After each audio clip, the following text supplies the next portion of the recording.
He crossed the stars to keep her safe. The town of Red Hollow was small and quiet.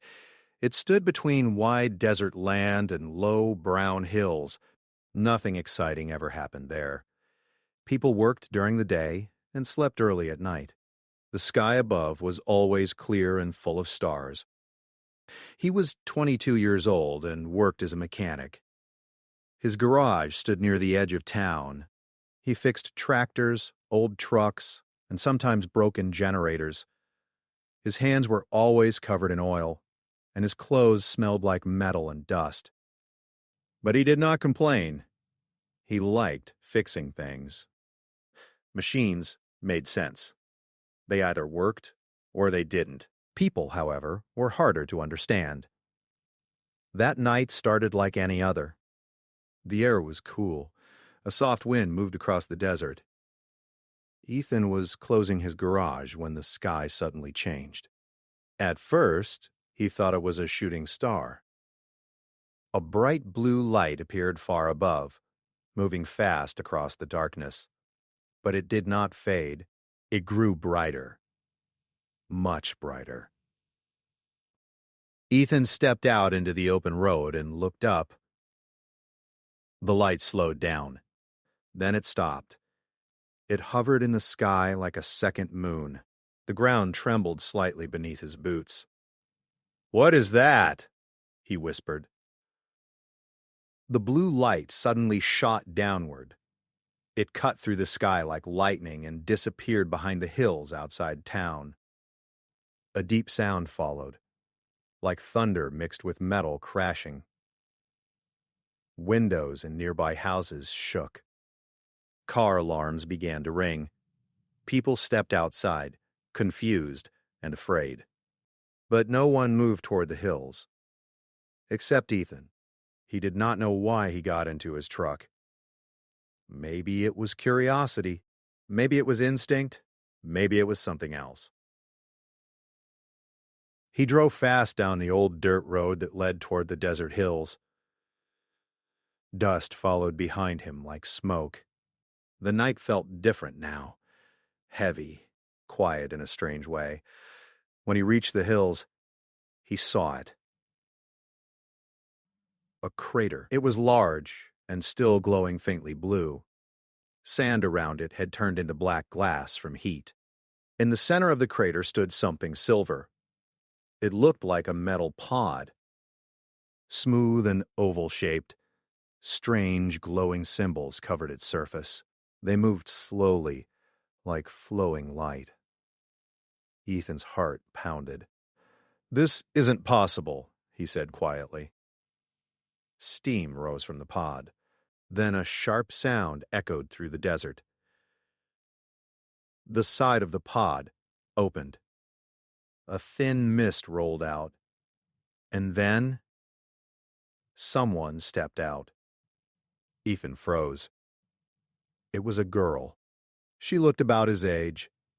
She was tall and slender. Her hair was long and silver, shining softly in the blue light. Her skin looked pale, almost glowing. Her eyes were deep violet, brighter than anything he had ever seen. She wore a fitted suit made of smooth silver fabric. Small lines of light moved across it. She looked human, but not fully. Her movements were careful, like the ground felt strange beneath her feet. She looked around slowly, confused. Then her eyes locked onto Ethan. For a moment, they just stared at each other. Wind moved her silver hair gently. She tried to speak. The sound that came from her mouth was not English. It was soft and musical, but Ethan could not understand it.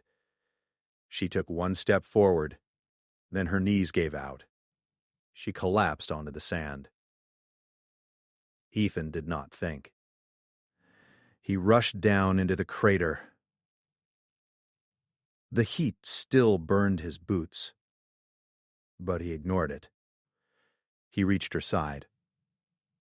Her skin felt warm, but not normal warm. It felt like holding something charged with electricity, yet gentle. Her eyes fluttered open again. She looked at him carefully. Fear flickered in her eyes. "I'm not going to hurt you," Ethan said softly. He did not know if she understood, but her body relaxed slightly. Then she lost consciousness. Ethan looked at the strange pod. It was damaged badly. Sparks came from inside. Whatever brought her here was broken. He made a fast decision. He could not leave her here. He carefully lifted her into his arms. She was lighter than he expected. He carried her to his truck and laid her gently in the back seat. As he drove back to town, he kept looking in the mirror. She looked peaceful, but something about her felt important. Like the sky itself had sent her. Ethan did not take her to a hospital. He knew what would happen if he did. Questions. Authorities. Panic. Instead, he brought her to his small house behind the garage. He placed her on his couch and covered her with a blanket. He sat nearby, watching. Hours passed. Outside, people were still talking about the blue meteor. Police cars drove around. But no one came to his property. Around midnight, she moved. Her eyes opened slowly. They glowed faintly in the dark room. She sat up quickly and looked around, alert. Ethan raised his hands gently. "It's okay. You're safe." She watched him carefully. Then she touched her ear. "Probably, A small silver device shimmered there. It flickered once. When she spoke again, her voice was different. Broken but clearer. Location unknown. Her words were slow. Ethan blinked. "You can understand me?" She tilted her head slightly. "Language... adapting." He stared at her. "You're not from here, are you?" She looked at her hands. "No." Silence filled the room. Finally, she spoke again. "My name, Lyra." "I'm Ethan," she repeated softly, testing it. "Ethan." Her voice sounded stronger now. She looked toward the window. Her eyes changed slightly, almost glowing brighter. Danger coming. Ethan felt cold. "What do you mean?" She looked at him seriously. "They followed." "Who followed?" Her expression darkened. "Hunter." A low rumble echoed faintly in the sky. Ethan frowned. He stood and walked outside. The night sky, once peaceful, now had something strange in it. Small, moving lights far above. Not stars. They moved too perfectly, too controlled. His heart dropped. He stepped back inside slowly. "They're in the sky," he said quietly. Lyra closed her eyes. "Yes." The room felt smaller suddenly. Ethan looked at her. This strange girl who had fallen from the stars. "Why are they after you?" She hesitated. Then she said something that made everything change. "I am not Traveler." She looked directly into his eyes. "I am Heir." "Heir to what?" she answered softly. "Aurelia?" But the way she said it felt heavy. "Royal blood," she continued slowly. "My world attacked. I escaped." Outside, the moving lights in the sky grew brighter. Ethan felt fear rise inside him. This was bigger than him, bigger than this town, bigger than Earth. He could walk away. Call the police. Pretend he saw nothing. But when he looked at Lyra, sitting there alone in a strange world, hunted by something beyond the stars, he knew he would not. He took a slow breath. "You're safe here," he said. She studied his face carefully. "You do not understand risk." He gave a small, nervous smile. "I probably don't." Another distant rumble shook the air. The hunters were getting closer.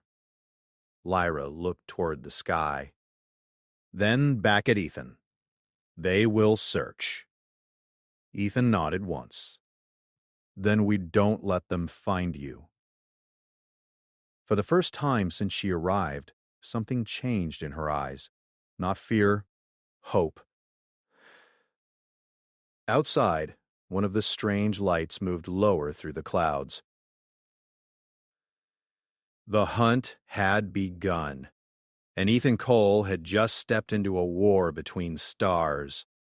The sky above Red Hollow did not look the same anymore. The stars were still there, but something moved between them. Small lights drifted silently across the darkness. They did not blink like airplanes. They did not move like satellites. They glided slowly, carefully, as if searching. Ethan stood outside his garage, staring up at them. His stomach felt tight. Behind him, inside the house, Lyra stood near the window. Her silver hair reflected the moonlight. Her violet eyes followed the moving lights with quiet understanding. "They are scanning," she said softly. Ethan turned toward her. "Scanning for what?" "For me." The word felt heavy in the air. He walked back inside and closed the door. He locked it, though he knew a simple lock would not stop something that crossed space. Lyra stepped away from the window. "They will not attack openly yet," she explained. "They prefer to locate first." "Locate how?" Ethan asked. She touched the small silver device near her ear. It glowed faintly. "Energy signature. Royal blood carries a unique frequency." Ethan did not fully understand, but he understood enough. "They can track you." "Yes." Silence filled the room. Outside, a police siren echoed somewhere in town. News had spread about the strange object that fell from the sky. Government vehicles had arrived earlier. They were investigating the crater. Ethan had erased his tire tracks as best as he could before leaving. The broken pod still lay there, but it was damaged beyond repair. He hoped they would think it was debris from something else. He looked at Lyra again. "You said you were heir," he said. "Heir to what, exactly?" She hesitated. Then she spoke slowly, choosing her English carefully. "My world is called Aurelia. It orbits twin suns. We were peaceful. We built cities in the sky and energy towers in the oceans." Her eyes softened as she spoke. Then Zarek came. The name sounded sharp. "Who is he?" Ethan asked. "Once a protector. Now a conqueror." She moved closer to the table and placed her hand on it. A faint image appeared in the air above her palm, a hologram. Ethan stepped back in shock. The image showed a tall figure in dark armor. His eyes glowed red. Behind him, ships burned in space. "Zarek led our defense fleets," Lyra continued. "He believed peace made us weak. Many followed him." "And you didn't?" "My family believed in unity, not control. Cities were falling, towers collapsing, ships exploding in silent space. Zarek destroyed the High Council. He declared himself ruler." Ethan felt anger rise in him, though he had never met this being. "So you ran?" "Yes." She looked down slightly. "I took star maps and access codes. Without them, he cannot control outer colonies." Ethan finally understood. "You're not just a princess," he said. "You're the key to stopping him." She nodded once. "That is why he hunts." A loud crack echoed from outside. Both of them froze. Ethan moved toward the window slowly. Something landed on the roof of his garage. It was small, about the size of a large dog. Its body was metal, shaped like a spider with glowing blue lines across its legs. A red light scanned back and forth from its center. Lyra's voice dropped to a whisper. "Scout drone." The machine leaped from the roof to the ground without sound. Its red scanning beam moved across the yard. Ethan's pulse raced. "How many of those things are there?" "Many." The drone turned toward the house. Lyra stepped back. "If it confirms me, more will come." Ethan's mind moved quickly. "Can you hide your energy signature?" "For short time." "Do it!" She closed her eyes. The silver device at her ear brightened, then dimmed. Outside, the drone paused. Its red light flickered, as if confused. But then it moved closer again. "It still senses something," she whispered. Ethan looked around. His eyes landed on the breaker box near the door. An idea formed. "Stay here," he said. Before Lyra could stop him, he slipped out the back door quietly. The drone stood near the front porch now, scanning the walls. Ethan circled around the side of the house, staying low. His heart pounded loudly in his ears. He reached the breaker box and pulled it open. "Let's see how you like this," he muttered. He flipped every switch at once. The house went dark. The garage lights shut off. The yard lights died. The entire property became black. The drone's red beam flickered again. Without electrical signals, the area became harder to scan. Ethan grabbed a metal pipe leaning near the wall. He waited. The drone stepped onto the porch. At that moment, Ethan threw a rock toward the far side of the yard.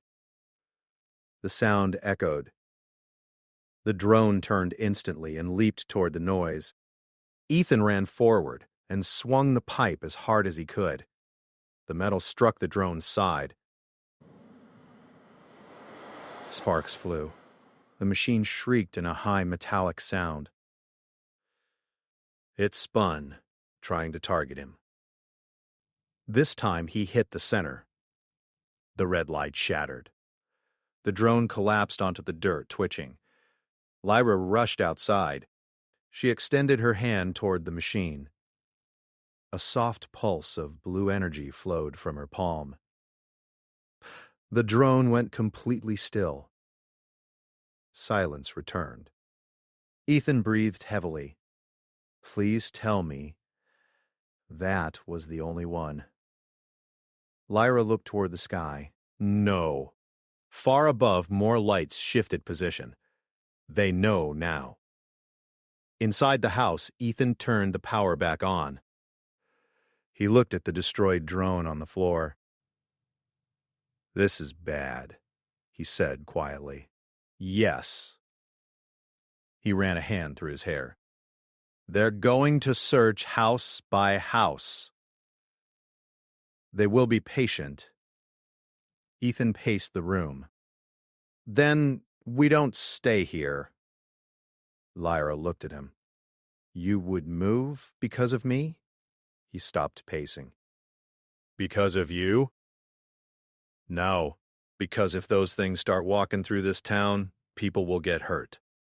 You are not soldier. No, he said. "I fix engines. Why help me?" He thought for a moment.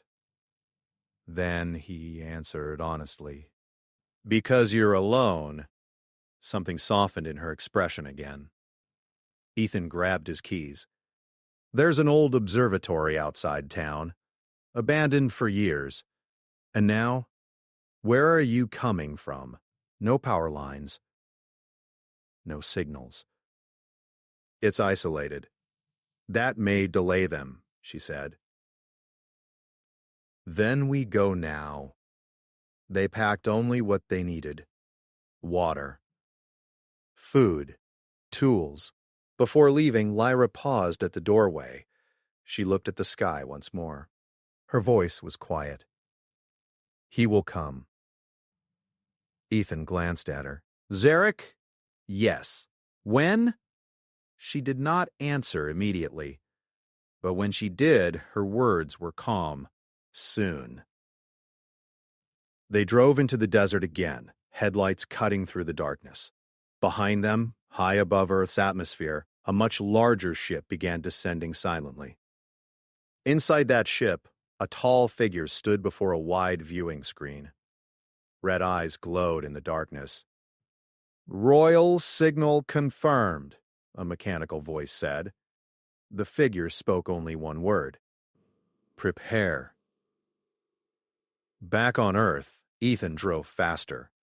He did not know much about space wars or alien rulers. But he knew one thing clearly. If someone crossed the stars to hunt her, then he would stand in their way, even if he had to cross the stars himself. The desert road behind Red Hollow disappeared into night, leaving only the distant glow of the stars above. Ethan drove as fast as he could, keeping an eye on the horizon. He had learned something important in the past days. Zarek's hunters would not stop until they found Lyra. Lyra sat beside him, silent for most of the drive. Her silver hair shimmered faintly in the moonlight, and her violet eyes stared at the stars, as if they held a message only she could read. Occasionally, she touched the small silver device near her ear, adjusting it in ways Ethan didn't understand. He had learned not to ask too many questions. Some things she needed to figure out on her own. "The observatory is not far," Ethan said, finally breaking the silence. "It's been abandoned for years. No electricity, no signals. Perfect place to hide." Lyra turned her gaze toward him, a faint smile crossing her face. "Then we hide," she said, her voice soft but firm. "But hiding is temporary. Zarek will come." Ethan swallowed. He had hoped she was wrong. By the time they reached the observatory, the sun was rising. Its light touched the desert sands, turning them gold. The building stood at the top of a hill, silent and forgotten. Its glass dome was cracked in several places, and weeds had grown through the cracks in the concrete floor. Inside, the air smelled of dust and old machinery. "This will work," Ethan said, stepping inside first. "They won't expect anyone to hide here." Lyra stepped in behind him, scanning every corner. "Good. Now we prepare." "Prepare." The word hung in the air between them. Ethan wasn't sure what they needed to prepare for exactly, but he knew it wasn't just hiding. "You should rest," Lyra said after a while. "You need strength." Ethan shook his head. "I've been running for 2 days." "I'm fine. We need a plan." Lyra studied him for a moment, her violet eyes thoughtful. Then she moved toward the dome. Small symbols on the device near her ear glowed faintly. "This observatory has equipment," she said. "Old, yes, but I can make some of it work. It will help us track ships in orbit." Ethan raised an eyebrow. "You're telling me you can fix space equipment?" Lyra looked at him calmly. "I can understand machines quickly. Not like Earth machines, but similar enough." "Guess we make a good team then." Over the next hours, they worked together. Ethan climbed into the dusty control panels, cleaning wires and reconnecting circuits. Lyra adjusted energy readings and synchronized frequencies. They did not speak much, but every action was coordinated. Words were not always necessary. By evening, the observatory dome hummed with life. Old screens flickered to life. Antennas moved slowly, scanning the skies. The building was no longer abandoned. It was alive. Lyra studied the displays carefully. "They are here," she said softly. Ethan looked at the screens. In the sky above, tiny silhouettes moved among the stars. "How many?" "Too many to fight directly," Lyra answered. "We must stay hidden." For now. He felt his heart tighten. He had already realized that Zarek's hunters would not stop. They were patient. They were relentless. Night fell again. The desert became dark, the wind quiet. Ethan and Lyra sat on the floor of the observatory, eating the small supplies they had brought. They did not talk much. Words seemed unnecessary. After a while, Lyra spoke. "Ethan, I cannot stay on Earth forever." He looked at her. "Then what do we do?" "I must reach Aurelia," she said. "It is the only place I can activate the ancient defense systems.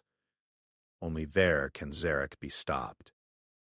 Aurelia, a world he had only heard about in stories, far beyond their solar system. And she wanted to go there? He couldn't even imagine how. "You can do it?" he asked quietly. Lyra nodded. "I can, but not alone. I need help." Ethan swallowed. He had never been in space. He had never piloted a ship beyond the atmosphere. But looking at her, he knew what he had to do. "I'll go with you," he said. She turned to him. Her eyes softened. "You do not know what that means. Zarek's fleet, it is powerful. Ships, weapons, they are faster and stronger than anything on Earth." Ethan smiled faintly. "Then we'll be faster, smarter." Lyra's smile returned, just a little. "You are brave for a human." The next morning, they prepared a small ship. It had belonged to a private collector of old experimental spacecraft. Ethan had found it abandoned in a hangar near town. It was small, damaged, but repairable. Together, they worked on it. Ethan's mechanical knowledge, combined with Lyra's advanced alien technology, turned the wreck into a functioning vessel. The ship was tiny, but fast. It hummed with power as they powered it up.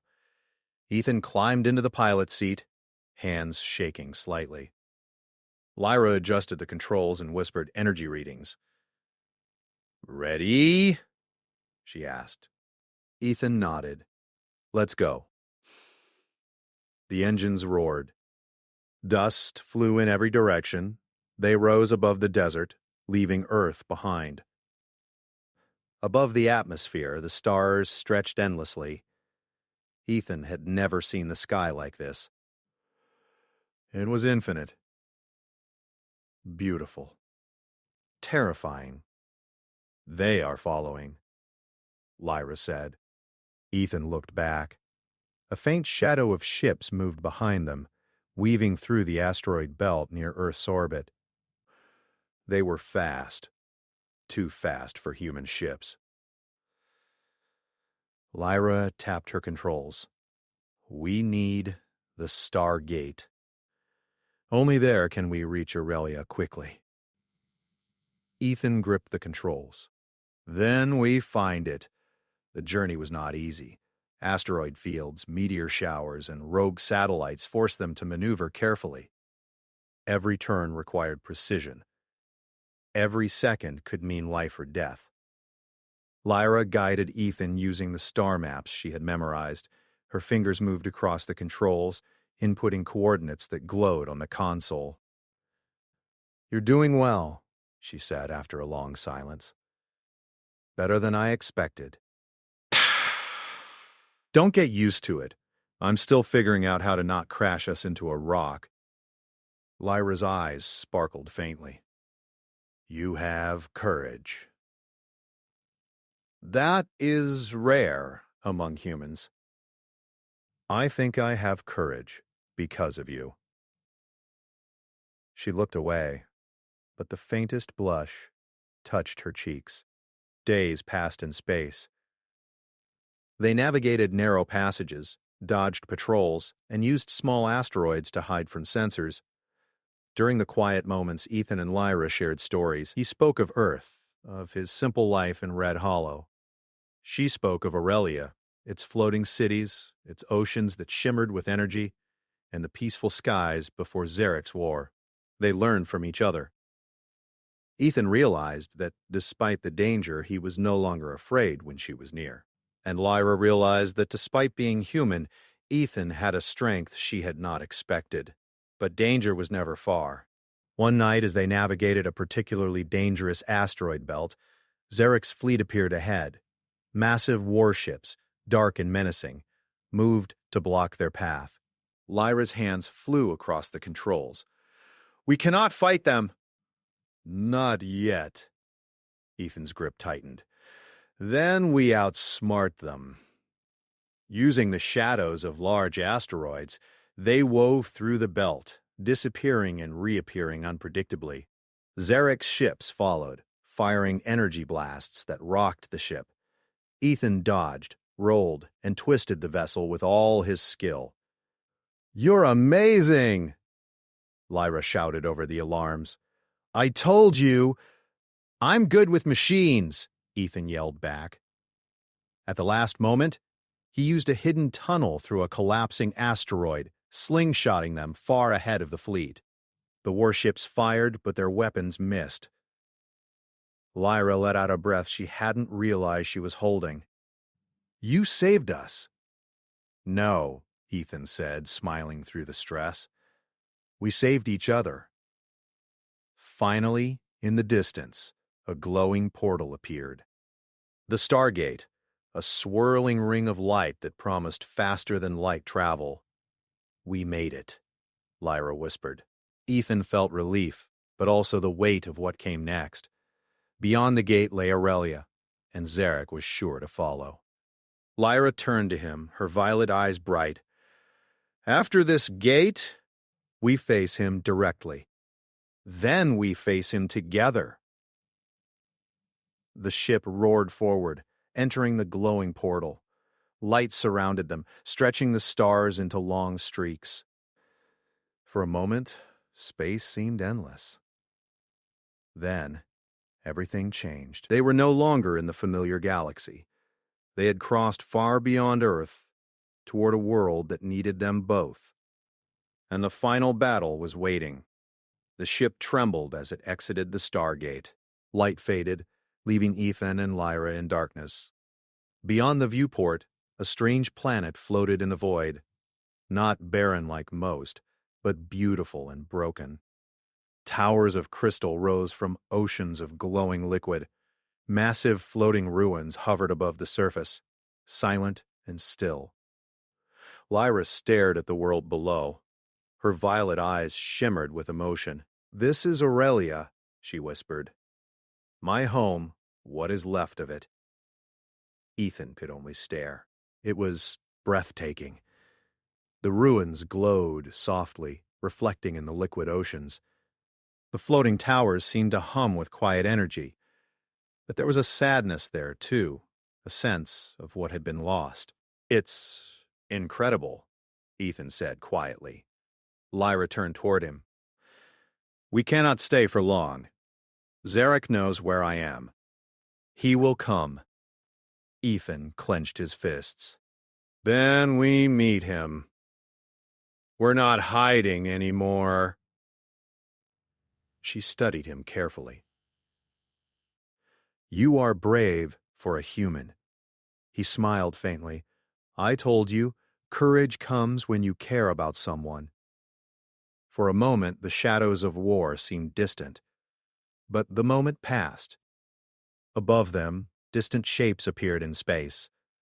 Dark warships, larger than anything Ethan had ever seen, moved toward Aurelia. Zarek's fleet. He had followed them through the Stargate. Lyra's face hardened. They came faster than I expected. Ethan's heart raced. He gripped the controls tightly. Then we don't give them a chance to land. We need to activate the defense towers. The energy there is ancient. Powerful. The only way to stop Zarek for good. The ship descended carefully through the atmosphere. Floating crystal towers rose on either side of them, glowing softly. The oceans below shimmered with alien light. It was beautiful and dangerous. One wrong move could destroy them instantly. Lyra guided Ethan toward a central tower, larger than the others, its crystal spires stretching like fingers into the sky. Small platforms floated nearby, connecting the ruins. She tapped the ship controls and spoke in rapid alien words. Energy flowed from the ship into a small device she had carried, a key to the ancient systems. Prepare yourself, she said. Once we activate the tower, Zarek will try to stop us directly. Ethan nodded, though his hand shook. I'm ready. Ethan jumped out first, scanning the area. It was quiet. Too quiet. The air shimmered with energy. The ruins seemed alive. Lyra stepped beside him, holding the device tightly.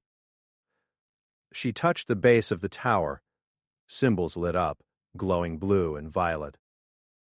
The ground vibrated. Almost there, she whispered. Suddenly, a shadow fell across the ruins. Ethan looked up. A massive figure stood above them. Zarek himself. He was taller than any human, clad in black armor that seemed to absorb the light. His red eyes glowed with anger and power. Behind him, ships hovered silently, ready to attack. Lyra's hand tightened around her device. Zarek. He stepped closer, his voice cold. You escaped for long enough. Surrender. Or watch everything you love burn. You don't scare me. Zarek's gaze snapped to him. A slow, cruel smile formed on his lips. Human? Interfering with me? Ha ha ha ha ha! How amusing. Lyra's voice was calm, though her heart raced. This is not your world to control. Step back. Zarek laughed, a deep metallic sound that echoed across the ruins. It will be mine, and you will kneel. Ethan tightened his fists. Not today. Zarek raised his hand, energy crackling around him, sending a shockwave toward Ethan and Lyra. Ethan was thrown back, but managed to roll behind a floating platform. Lyra activated her device. Light flowed from her hands into the tower. Energy surged through the ground, forming shields that repelled Zarek's attacks. Crystals around the ruins pulsed, responding to her royal energy. You must focus! Lyra shouted. Ethan stood up, dodging debris and shooting small energy pulses from the ship's weapons, which they had left nearby. I'm doing what I can, he yelled. Zarek's red eyes blazed. He leapt forward with inhuman speed, striking the crystal platforms. Energy exploded around them. Ethan narrowly avoided the shockwave. He realized that, even without alien powers, he could distract Zarek, keeping him from attacking Lyra directly. Minutes passed like hours. Ethan darted, rolled, and used whatever he could find, shards of crystal, pieces of old machinery to block Zarek's path. Every second Lyra had, she poured energy into the central tower. Finally, the device activated fully. A wave of light spread through the ruins, connecting every floating tower. Energy shields rose from the oceans below, shimmering like glass walls.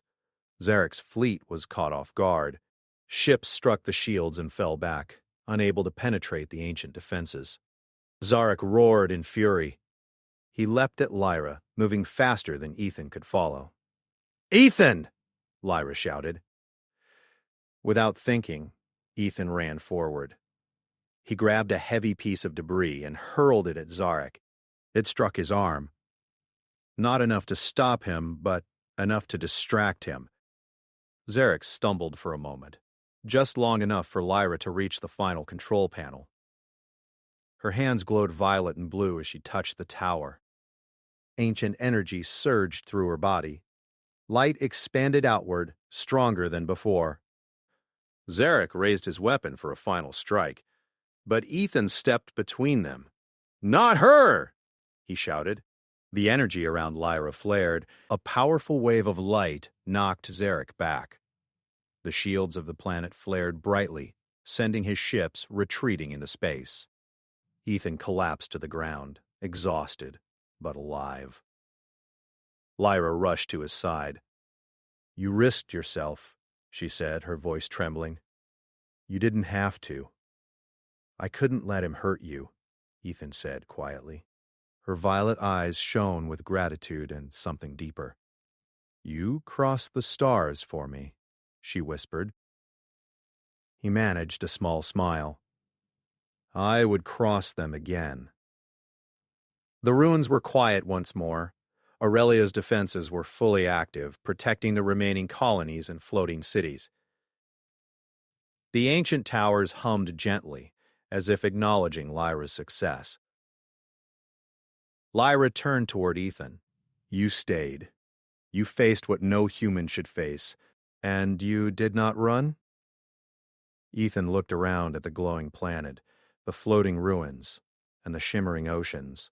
It was unlike anything he had ever imagined.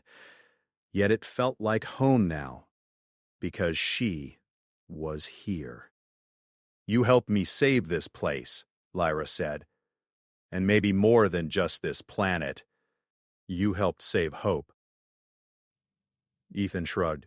"I just did what felt right." Her touch was warm, even through the alien energy surrounding her. "Then let's rebuild," she said. They spent the next days repairing the floating towers, restoring small colonies, and helping survivors return to their homes. Lyra's energy and guidance, combined with Ethan's practical skills, turned the broken ruins into a functioning sanctuary. The bond between them grew stronger with each day. Not rushed, not dramatic, just quiet trust, shared purpose, and courage.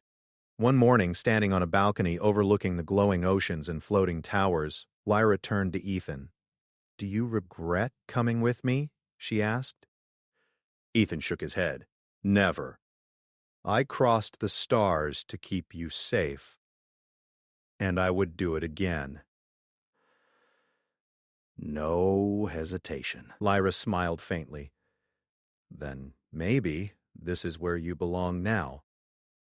Not because you must, but because you choose to." Ethan looked at the twin suns rising over Aurelia. He felt the warmth of hope and peace. The universe had been vast, cold, and frightening. But now, it felt different. "Home isn't a place," he said softly. "It's this. Together." Lyra's violet eyes softened, reflecting the rising suns. "Yes," she whispered. The stars above Aurelia sparkled quietly. The universe was vast and still full of danger. But for the first time, Ethan and Lyra knew they were ready for it. Not alone. Together. And as they stood on the balcony watching the twin suns rise, they understood that courage, trust, and hope could light even the darkest corners of the galaxy. Zarek had been defeated, but the stars would always hold adventures, challenges, and unknown threats. Yet, now, Ethan and Lyra were ready to face them, side by side. The universe was quiet again, but no longer lonely.